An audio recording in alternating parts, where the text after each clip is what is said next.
Sveiki visi. Kaip smagu, kad vis daugiau iš jūsų pasiek mano video. Labai dėl to džiaugiuosi. Ir tikrai su nemaža dalim jau turėjom konsultacijas arba esam jas suplanavę.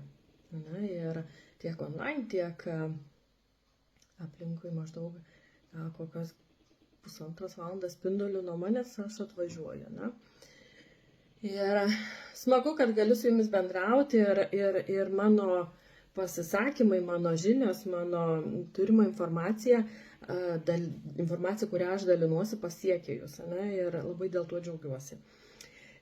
Paskutinių dienų vienas iš dažniausių klausimų tai buvo, kokių dokumentų man reikia.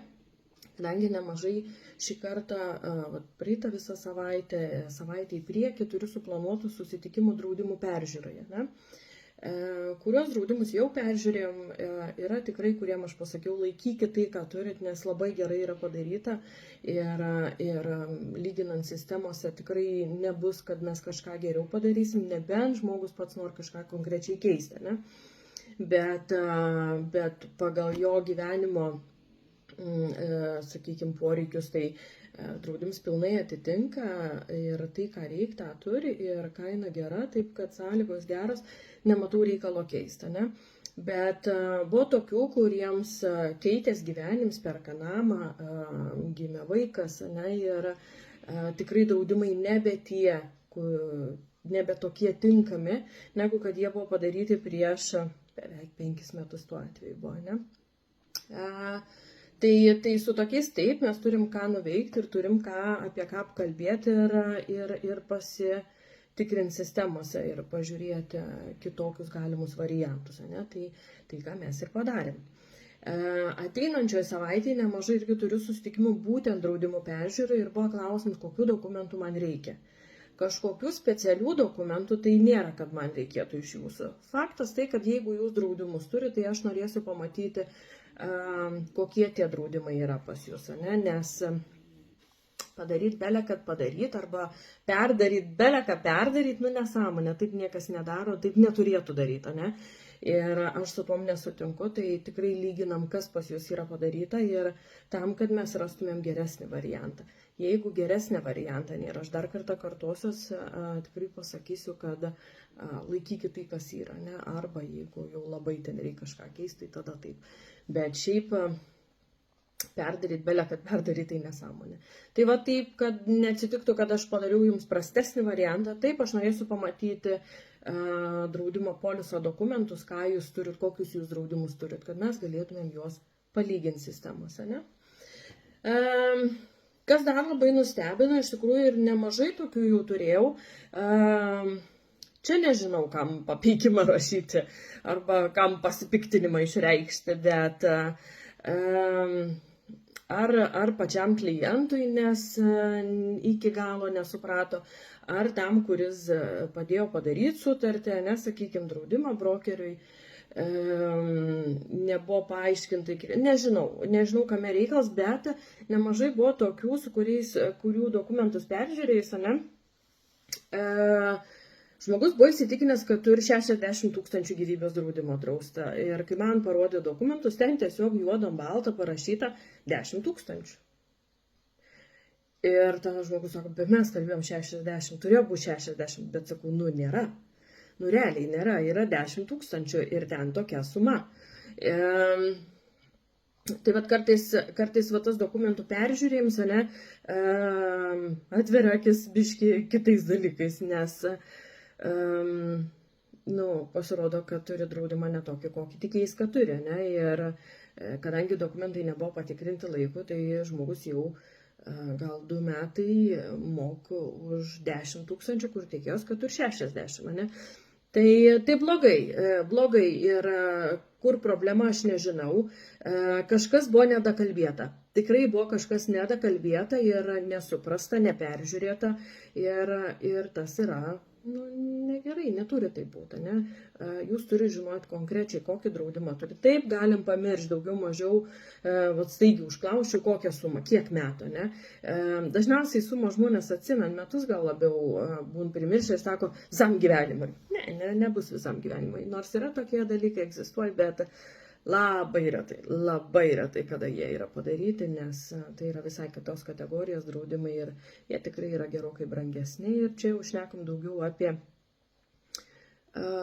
tokią kaip investiciją, ne, į ateitį, į pinigus. Ne. Tai va, bet sakau, peržiūrėti verta, dokumentus tikrai norėsiu pamatyti, daugiau kažkokiu ekstra dokumentų tikrai man nereikia. Laiko pasijuokiu, nebent reikės man pasą duomenų, jeigu jūs neatsimena tiksliai savo pavardės ir gimimo datos be pasą, ne? Bet aš nemanau, kad taip yra ir pasą irgi dažniausiai neprireikia, ne? Ką dar labai svarbu žinoti apie save, ką aš tikrai paklausiu, tai yra pilns medicininis klausimynas. Aš paklausinėsiu apie jūsų ligų istoriją, kada kas nutiko, daugiau mažiau apytiksliai atsiminti metus. Ne? Buvo kokie gydymai, gal buvo kuris laikas, kad nedirbote, ne? Turėjot sėknautą. Tai va tokių klausimų aš paklausinėsiu ir jeigu tikrai nepamena, tai taip, tada rekomenduosiu susisiekti su poliklinika ir gauti tą informaciją, nes tai yra svarbu. Tai tikrai yra svarbu ir kažko nedarašius į draudimą, ne, turim tiesiog einam ant didelės rizikas, kad draudimus bus išmokėts tik tai dalinai arba iš vis nebus išmokėts, ne. Tai paskui atsirand šaukiančių, kad draudimai neveikia. Veikia, kai jie teisingai padaryti. Kai visa informacija yra teisingai užpildyta ir niekas nenuslėpta ir nieko nepamiršta, sakykime, nepamirštama įdėti į draudimo duomenis, ne? Daugiau kažko specialaus nereikia, net neina sugalvoti iš tikrųjų. Tai vat sakau, jeigu yra draudimai, tai jūsų senųjų draudimų polisų dokumentai, kad mes galėtumėm juos palyginti ir pažiūrėti, kas pas jūs yra ir ar galim kažką geriau. Ligų istoriją daugiau mažiau atsiminkit, žinokit, vardas, pavardė, gimimo data, rūkot, nerūkot, nuo kada rūkot, arba tiksliau nuo kada neberūkot, ne? Jeigu neberūkot. Tai va, ir daugiau kažko labai specialaus tikrai nereikia. Ne? Bet dar kartą kartuoju, peržiūrėti dokumentus reikia. Šiandien dėsiu postą dar vieną ant grupės sienos tokius punktus surašytus, ne, kodėl verta peržiūrėti turimus draudimus ir kodėl aš vis tą pabrėžiu. Ginkdė tikrai ne tam, kad aš perdaryčiau vien tam, kad perdaryt, ne, bet vien todėl, kad keičias mūsų gyvenims, keičias mūsų poreikiai ir atitinkamai mes turim draudimus priderinti prie šiandienos, ne. Taip, draudimų nekeisim kas savaitę, ne, nieks apie tokius pasikeitimus nekalb. Vaikai negims per savaitę ir namų nenusiperkam per savaitę arba, nežinau, 100 000 paskolų nepasiimam per savaitę, ne. Tai nutinka planuojant, tai nutinka per laiką, per metus ir visada verta persižiūrėti. Kits svarbus dalykas, tai pajamų draudimą turintiems žmonėms, tai šitą būtina padaryti, todėl kad keičias mūsų pajamas, mes keičiam darbus ir valio tie, kurie dirba nuolatos tam pačiam darbe, bet yra kas keičia, ne jos ir jeigu pasikeitė kontraktą sąlygas, jeigu pasikeitė visiškai darbo kategorija, tai pajamų draudimą privalu informuoti, todėl kad rizikuojat vėlgi, kad kleims bus neišmokėts arba jis bus išmokėts tik tai dalinai. Taip kad neprašaukit ir tikrinam dokumentus, žiūrim ir jeigu reikia koreguojam, jeigu ne, tai tada džiaugiamės, kad turit labai gerą. Ne? Viskas sakau iki, gero savaitgalio, kas savaitgaliaujat arba žiūrit šitą įrašą savaitgalį. Ne? Viso.